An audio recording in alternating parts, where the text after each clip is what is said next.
আমাদের এটা 3 সিলিন্ডারের পেট্রোল ইঞ্জিন। এটা 1 নম্বর সিলিন্ডার, এটা 2 নম্বর সিলিন্ডার, এটা 3 নম্বর সিলিন্ডার।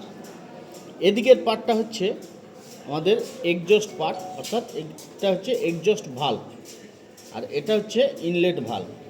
আমরা এখন যেটা দেখাবো টাইমিংটা, যে ইনলেট ভালভ খুললে সাকশান হবে, এক্সজস্ট ভালভ খুললে এক্সজস্ট বেরিয়ে যাবে, কিংবা দুটো ভালভ যখন বন্ধ থাকবে তখন আমাদের কম্প্রেশন কিংবা পাওয়ার যখন হবে, আমরা সেটা ঘুরিয়ে ঘুরিয়ে ক্র্যাঙ্কশ্যাফট ঘুরিয়ে ঘুরিয়ে আমরা চেক করব। এবারে আমার টিডিসিতে আছে, টিডিসি থেকে যখন বিডিসিতে নামবে তখন ইনলেট ভালভ আমার ওপেন হবে। কি করে বুঝবো? যখন নিচের দিকে নামবে তখন এই পিচটা আমাদের কাঠিটা নিচের দিকে নামবে। নামাও, এই যে নামছে, সঙ্গে সঙ্গে আমাদের ইনলেট ভালভ খুলছে। পিস্টন এখন উপর টিডিসি থেকে বিডিসির দিকে নামছে, পুরো নেমে গেছে। ইনলেট ভালভ তখনও কিন্তু আমার খোলা আছে। কি করে বুঝছি?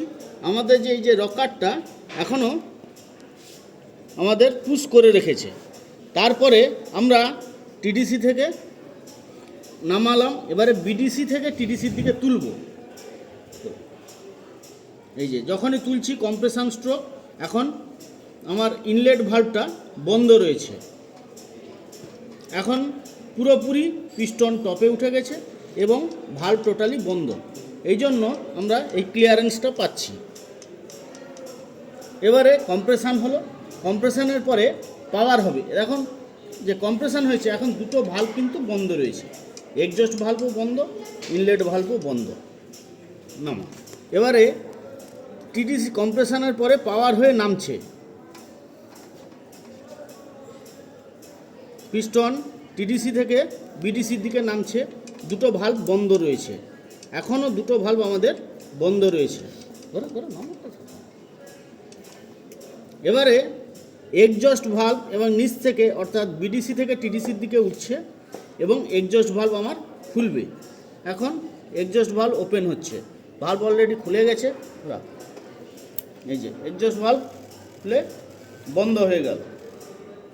আবার যথারীতি যখন পিস্টন নিচের দিকে নামছে তখন আবার ইনলেট ভালভ আমার খোলা, ইনলেট ভালভ খুলছে। এইভাবে আমাদের